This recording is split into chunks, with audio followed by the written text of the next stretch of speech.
Have you ever clicked a link you shouldn't have? Attackers don't just stop there. What are you doing to get prepared? Welcome to Set Talks, a podcast brought to you by Secure Edge Technologies, a show that explores cybersecurity and tells you how to identify cyber threats before they happen. Whether you're a seasoned pro or just starting to build your digital defenses, fear not, you're at the right place. We'll be breaking down complex threats and equipping you with the knowledge to fight back. Thanks for joining in. I'm your host for today, and I go by the name Shomi Oluwakorede, and I'm joined by Okolocha Favour, Odunlate Tobiloba, and Adigun Moise. Today, we'll be diving into the key compliances and challenges faced by microfinance banks in implementing the CBN IT standards. Implementing the CBN IT standards involves putting into practice the guidelines, the recommendations, and requirements outlined in the blueprints provided by the Central Bank of Nigeria for information technology systems and processes within financial institutions operating under its jurisdiction. Favour, please can you tell us the benefits of CBN compliance to organizations and microfinance banks? All right, thank you very much. And once again, my name is Okolocha Favor, and this is a very nice question.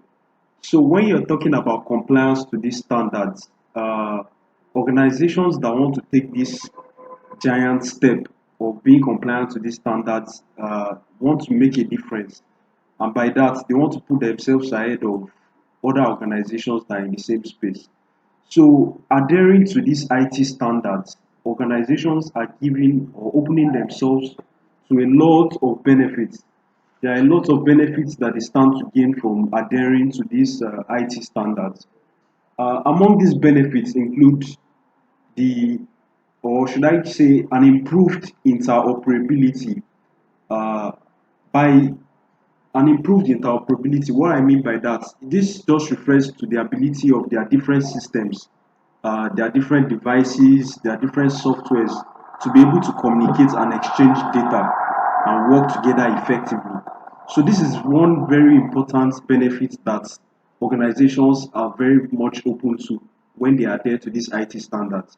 It allows for their systems and their softwares to communicate in a very efficient manner. It ensures that these collaborations happen seamlessly and the interaction between them does not have any disruption or obstacles. So that's just what I mean by the ability to have an improved interoperability. Another important benefit that these organizations stand to gain is an enhanced security framework uh, and reduce risk. So what I mean by this is that it helps organizations to enhance their security by providing a framework that allows them to implement the best practices that ensures consistency, and it also allows them to mitigate their vulnerabilities. Uh, these standards they outline the security protocols. That is, what are the things that they are supposed to do and what are the steps they are supposed to take. It outlines some encryption methods, some access controls, and other measures that help protect their data and their systems. So when organizations take the effort or the conscious effort to be compliant to these IT standards, they are very much open to a lot of benefits that we can't even grasp at an immediate instance.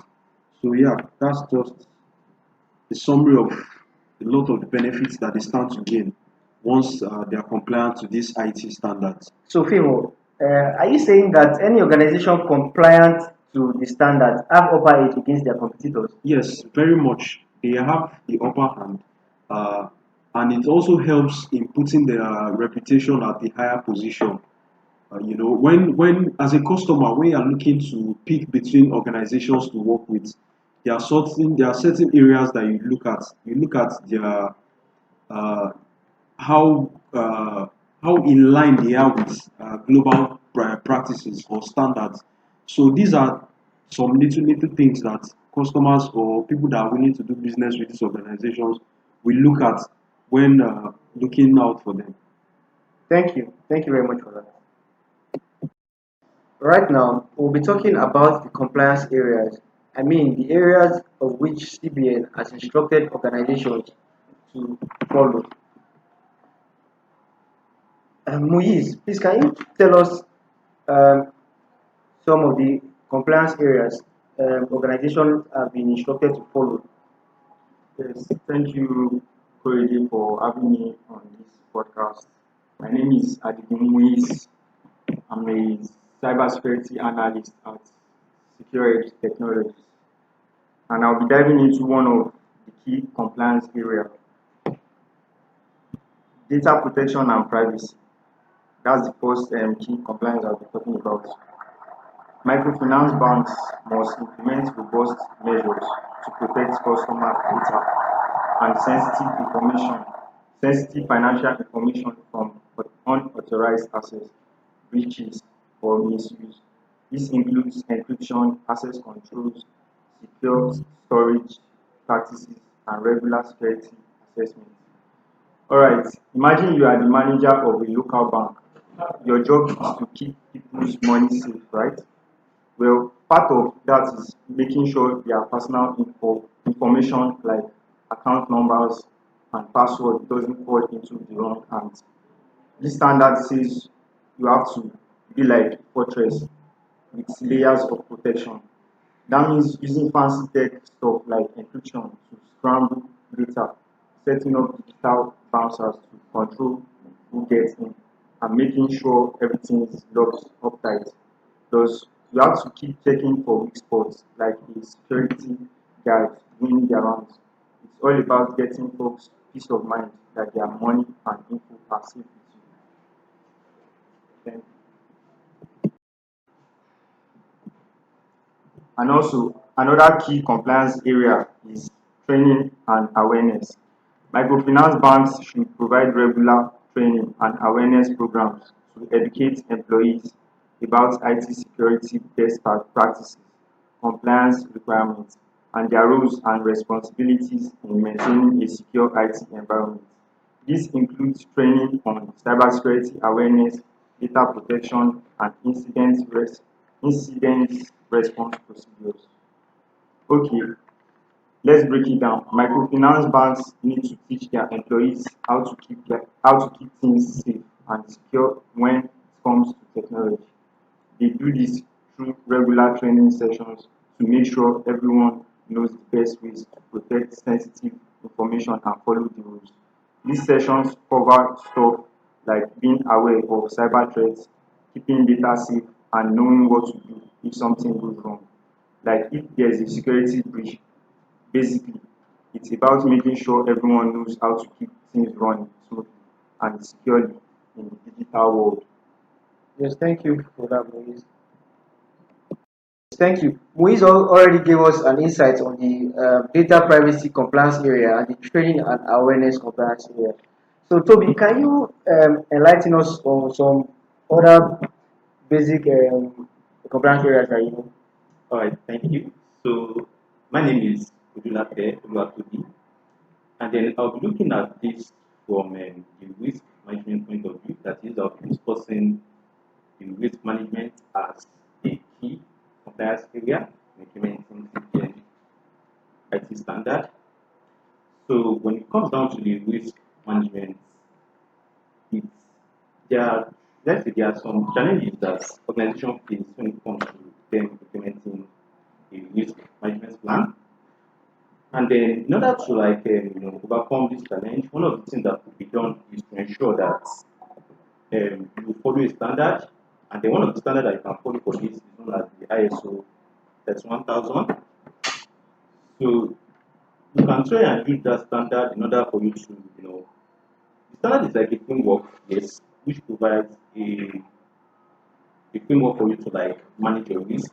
So even doesn't like this framework doesn't really care about the size, doesn't really care about the activity, neither does it care about the sector because it cuts across board. Alright, so the application of ISO 31000 can help you to achieve some of your aims and objectives because it provides, like I've said, provides a kind of environment for you to properly allocate resource, and then just for you to like allocate your resource effectively for risk management, or should I say risk treatment. So organizations, most should I say most importantly MFB, which are the microfinance bank, when it comes to you implementing a should we say a standard risk management plan, some of the things that you have to do is to ensure that you identify the risk. By the time you identify the risk, you also want to ensure that you assess the risk. So that's for you to like out of all these risks that you've been able to like identify, you want to know the impact of all of these risks, to the effects of this risk. The next thing that you can try to do is to ensure that you have plans in place to like mitigate the risk. Yes. So once you have that, then depending on, because when it comes to risk management, there are some risks that you avoid. So by the time you carry out this assessment, you're able to like know the type of risk that should be avoided, the type of risk that should be mitigated, the type of risk that you can transfer, and then some other type of risk that you might be able to like accept. So like I've said, so ISO 21000 can basically help you to achieve this aim without and then stay in compliance with the CBN IT standard. Thank you. Yeah, all right. So another key compliance area that we have to look at is the business continuity and the disaster recovery as a challenge that organization face when it comes to them being, being in compliance with CBN IT blueprint. So first thing that I think we need to do is we need to like understand what business continuity is, which is basically like some processes that are being put in place in order to ensure that an organization is being able to like function effectively in cases of, or should I say, in case they experience disaster, disruption, or any other unwanted situations. And then disaster recovery which basically talks about how well a company can recover from fatal, let's say, fatal attack. For example, now when they experience cyber attack, how well can they easily recover from that? If they are using, let's say, they are using a kind of IT infrastructure, what happens if an unexpected situation should happen? What are the plans they have in place? So how do they recover? So basically, those are what the disaster recovery and then business continuity uses. But then, in order to ensure that you are being like compliant with this standard, some of the things we want to ensure is that critical business functions are being able to like operate and then should I say recover to an operational state in case there is an issue within a reasonable amount of time whenever they experience a kind of disaster. So to achieve this, some of the things you can try to do is you identify your critical business processes. Then you also determine the resource that is being needed for each of these processes to like operate. And then another thing that you can then try to like do is to develop a procedure that is you have a step-by-step actionable points that you follow in case all those things happen. So you have them documented, and then those involved are being aware of these things. So that's for the business continuity. And in relationship with the disaster recovery, some of the things you want to ensure is that you have a backup plan in place. So maybe you are this kind of organization that basically see your data on sites. So you might want to ensure that you have backup in the cloud, segmented. Yeah. So that's that. Thank you. Yes, thank you for that. Thank you very much for that. So, would you say that the risk management is similar to the business continuity? Because you said that risk management has to do with the mitigations that should be put in place. That means like the processes and the procedures to be put in place. Yeah. Would you also say that? Would you say call it similar to business continuity? Because business continuity too. That one has to do with the procedures and the processes that should be put in place if there is either maybe a downtime or something happens in the organization at any point. Well, Very much for that, Toby. You made us understand that the risk management processes and procedures carried are put in place before a disaster occurs and for the business continuity after it occurs. Favor, please can you talk on some of the compliance areas also that we have? Okay, thank you, Korede. And one important compliance area I would like to point out is the IT governance. And by IT governance, what exactly am I even talking about? What I'm just trying to say is I'm talking about the structures, the decisions, and the processes, also the frameworks that are being put in place by organizations that ensure that their IT functions effectively support and align with their business objectives. What exactly is even involved in this IT governance? Well, it involves establishing decision-making mechanisms. It involves defining roles and responsibilities. It involves setting policies and procedures and implementing controls to manage and optimize their IT resources. One very important standard that speaks to this and is very uh, related to this IT governance is the ISO 38500, which is an international standard for corporate governance of information technology. So this particular standard uh, is very relevant as it provides the guidelines that helps for effective governance and management of IT within the organization. So when implementing ISO 38500, you can enhance the IT governance practices within an organization, and this, on the other hand, leads to an improved efficiency, risk management, and alignment with their business objectives. So, or would I say, how crucial is this IT governance to organizations? Well, it helps with stakeholder trust because when you have robust IT governance, it enhances transparency and accountability, you know, and trust among stakeholders, including customers or investors. It also helps establishing an environment of innovation, when you ensure that IT governance frameworks are implemented.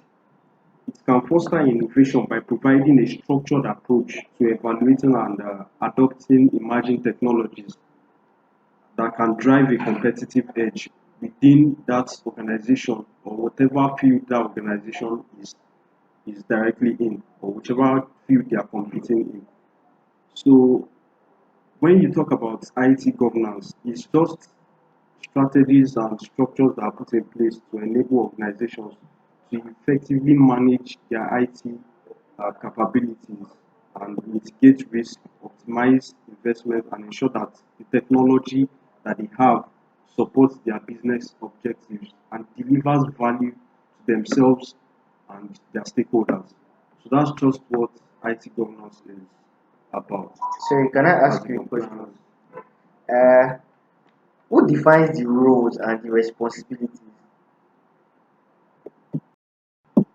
So another important aspect of these compliance areas is the ability of organizations to be able to identify the regulatory requirements, guidelines, and standards that are relevant to their organization's industry. That is the industry at which their organization operates in, and the ability to adhere and comply with these standards. There are so many standards that are out there, so many best practices that these organizations can identify and get compliance, be compliant to. So that is an important part. I remember I talked about the ISO 38500, which is an international standard for the corporate governance of information technology.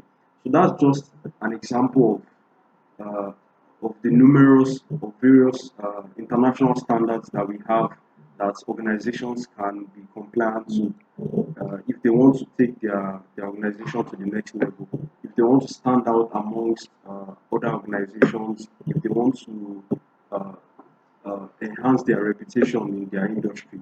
So that's an important aspect that they should look into, the identifying and compliance regulatory standards and guidelines. Yeah, so that's just. Thank you very much, Favor, for that. Thank you, Toby. Thank you, Louise. And most importantly, thank you to our listeners out there. In our next episode, we'll be talking on the key compliance issues and solutions faced by the microfinance banks in implementing the CBN IT standards. Uh, Once again, thank you to our listeners. I hope you've been able to take something back. Remember that cybersecurity is an ongoing process. By taking these small steps today, you can significantly improve your online safety. Much favor for that. Thank you, Louise and Toby, for your time. And most importantly, thank you to our listeners. In our next episode, we'll be talking on the key compliance issues and solutions faced by the microfinance banks in implementing the IT standards, CBN IT standards. Sorry. Uh, Remember that cybersecurity is an ongoing process. By taking these small steps today, you can significantly improve your online safety. Thank you once again.